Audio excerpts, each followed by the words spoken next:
Musau, let me come to you. Should have IEBC been keen on the day that they decided to put this election? Yes, we're supposed to have a by-election 60 days after Parliament, or the Speaker says so. Nevertheless, should they have been intentionally deciding to put it on a weekend, given just from the comments themselves from the voters saying, listen, I have to go to work, I have to go about my hustle, I'll probably go vote later on in the day? Well, first, a correction is not 60 days, pardon me, it is 90 days. 90 days. After that, the Speaker will issue a writ, and then after that, IEBC will be able to organize an election within those 3 months. Now, the question about the weekends, historically, Kenya doesn't hold elections over the weekend. We don't have elections on Saturday, Sunday, and even Friday. I think part of the reason is the issues about religion. You don't want to put them on Sunday, you don't want to put them on Saturday, SDA, you don't want to put on Friday because of the Muslims. Those are part of the reasons. So we've had elections between Monday and Thursday throughout. Okay. So I think it's a question of mobilization of the residents, ensuring that there's enough voter education, there's enough information for them to be able to turn out. And then again, when it comes, even when we hold them within the weekdays, we also know that because residents will also continue doing their activities, in the very early morning, part of the reasons why the stations will open at 6 is because they are creating a window of between 6 and 8 where people can be able to participate. Of course, we know, like in an urban setting, they are all running to the stage, going to their various places of work. But then again, there's also the evening where it closes around 5. And you'll even see from the trends that there'll be a high incidence of voting in the morning, and again late, between 4 and 5. You'll register more voters around that time, especially where we have a lot of occupations going around. So it's a history issue. It's also an ethos issue that he was alluding to in terms of why we cannot be able to hold it on Friday, Saturday, and Sunday. But that's how it is. But from the trends you've seen, how much of an impact will the financial muscle have on the outcome? Because I know you've been observing them, you've seen incidences of voter bribery. Have you heard about them, and how much of an impact does it have on the final outcome? Two things. One, the biggest crime, according to us, or electoral offense in our elections has always been about money. Voter bribery is nearly an accepted norm in this country. If you go to the villages, people decide, even during campaigns, people will opt not, even those boda and Ndudi guys, they will opt not to work because there's a 500 they can be able to get from the campaign. And they'll follow the politicians all over. And people seem to have accepted that. Partly it's because of vulnerability, issues of poverty and all that, but the incident of voter bribery is a major issue in elections. And then, of course, if you couple that with the other factor of that our elections are among some of the most expensive in the world, at over 2,500 shillings per voter. That's among the highest in the world, because the average should be around 300 shillings to 500 shillings per voter.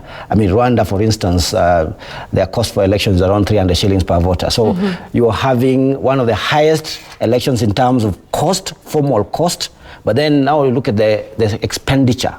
By the candidates, expenditure by the political parties. So it's a massive investment. And I don't think a third world country like Kenya should be able to afford this.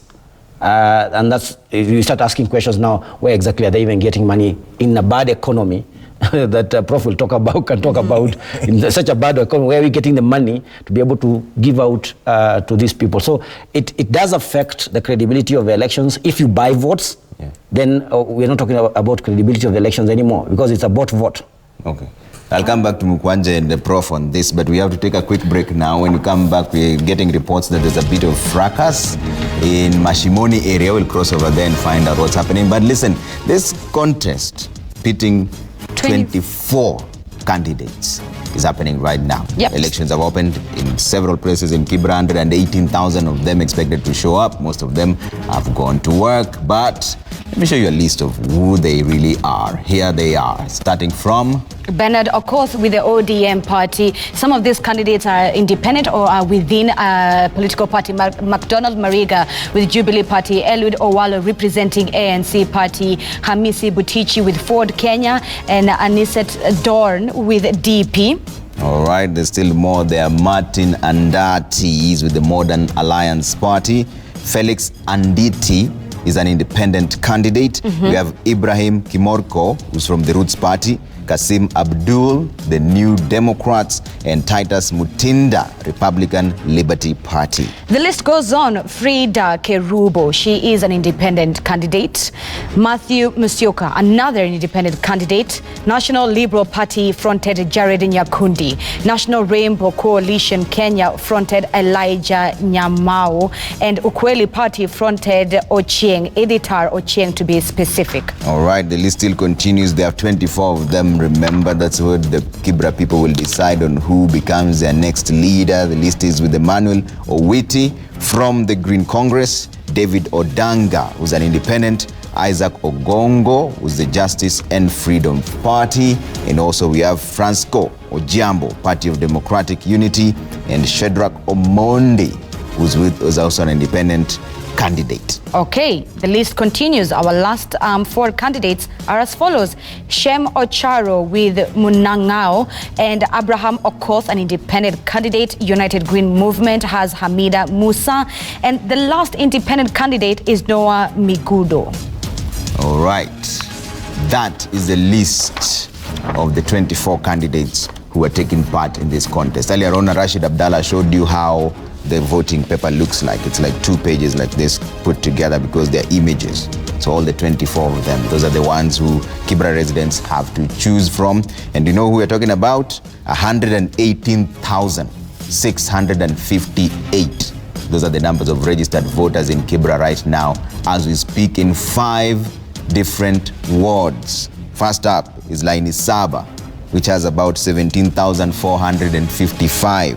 We also have Lindi with 16,688, Makina with 25,695, Woodley with 28,066, and the ward with the biggest number is Sarangombe at 30,754, all totaling 118,658. That is according to the IEBC register. They decide on who their leader is by the end of the day today. Taking a short break on Daybreak. We'll be back with more analysis and coverage as well of the Kibra by-elections.